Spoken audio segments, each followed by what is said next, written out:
Assalamualaikum warahmatullahi wabarakatuh.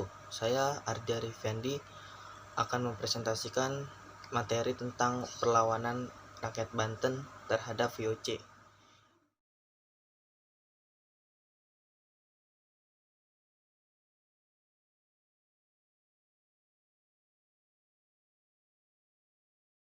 Perlawanan rakyat Banten pada tahun 1682 yang diketuai oleh Sultan Ageng Tirtayasa.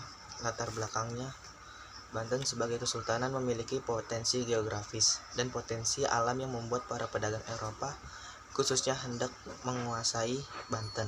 Secara geografis, Banten terletak di ujung barat Pulau Jawa, di mana jalur perdagangan Asia dan dunia. Selain itu, letaknya yang sangat dekat dengan Selat Sunda menjadikan Banten sebagai pelabuhan transit sekaligus pintu masuk ke Nusantara setelah Portugis mengambil alih Malaka pada tahun 1511.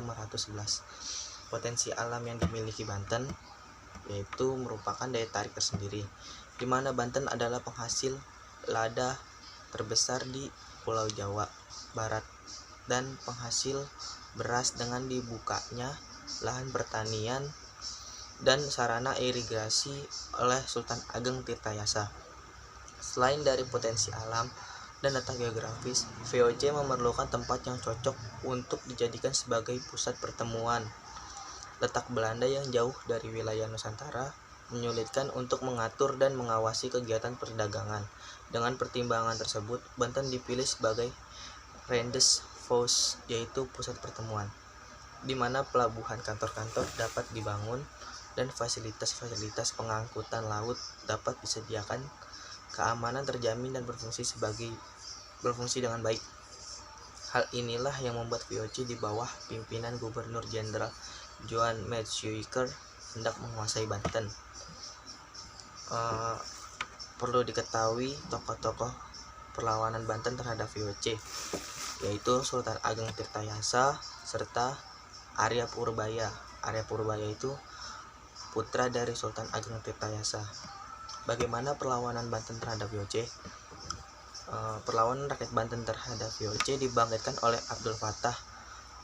Abdul Fattah itu nama asli dari Sultan Ageng Tirtayasa, dan putranya bernama Pangeran Purbaya, Sultan Haji. Sultan Ageng Tirtayasa dengan tegas menolak segala bentuk aturan monopoli VOC dan berusaha mengusir VOC dari Batavia pada tahun 1659. Perlawanan rakyat Banten mengalami kegagalan, yaitu ditandai oleh keberhasilan Belanda dalam memaksa Sultan Ageng Tirtayasa untuk menandatangani perjanjian monopoli perdagangan. Pada tahun 1683, VOC menerapkan politik adu domba, divide et impera, antara Sultan Ageng Tirtayasa dengan putranya yang bernama Sultan Haji. Sultan Haji itu si Pangeran Purbaya, sehingga terjadilah perselisihan antara ayah dan anak yang pada akhirnya dapat mempersempit wilayah serta memperlemah posisi kerajaan Banten. Sultan Haji yang dibantu oleh VOC dapat mengalahkan Sultan Ageng Tirtayasa. Kemenangan Sultan Haji atas bantuan VOC tersebut menghasilkan kompensasi dalam penandatanganan perjanjian dalam kompeni. VOC diberi hak untuk memonopoli perdagangan di seluruh wilayah Banten dan Sumatera Selatan. Perjanjian tersebut menandakan perlawanan rakyat Banten terhadap VOC dapat dipadamkan. Bahkan, Banten dapat dikuasai oleh VOC. Pertikaian keluarga di kerajaan Banten menunjukkan bahwa mudahnya rakyat Banten untuk diadu domba oleh VOC. Sultan Ageng berusaha merebut kembali Kesultanan Banten dari Sultan Haji yang didukung oleh VOC. Pada tahun 1682, pasukan Ageng Tirtayasa berhasil mengepung istana Sultan Haji. Tapi Sultan Haji langsung meminta bantuan VOC. Akhirnya Sultan Agung dapat dipukul mundur, tapi Sultan Ageng Tirtayasa dapat meloloskan diri bersama anaknya Purbaya ke hutan Lebak. Dan akhirnya 1683 Sultan Ageng ditangkap dan ditawan di Batavia sampai meninggalnya pada tahun 1692. Meninggalnya Sultan Ageng Tirtayasa pada tahun 1692. Pada tahun 1750 terjadi perlawanan rakyat Banten terhadap Sultan Haji yang menjadi raja setelah menggantikan Sultan Ageng Tirtayasa atas tindakan Sultan Haji atau rajanya yang sewenang-wenang terhadap rakyatnya sendiri.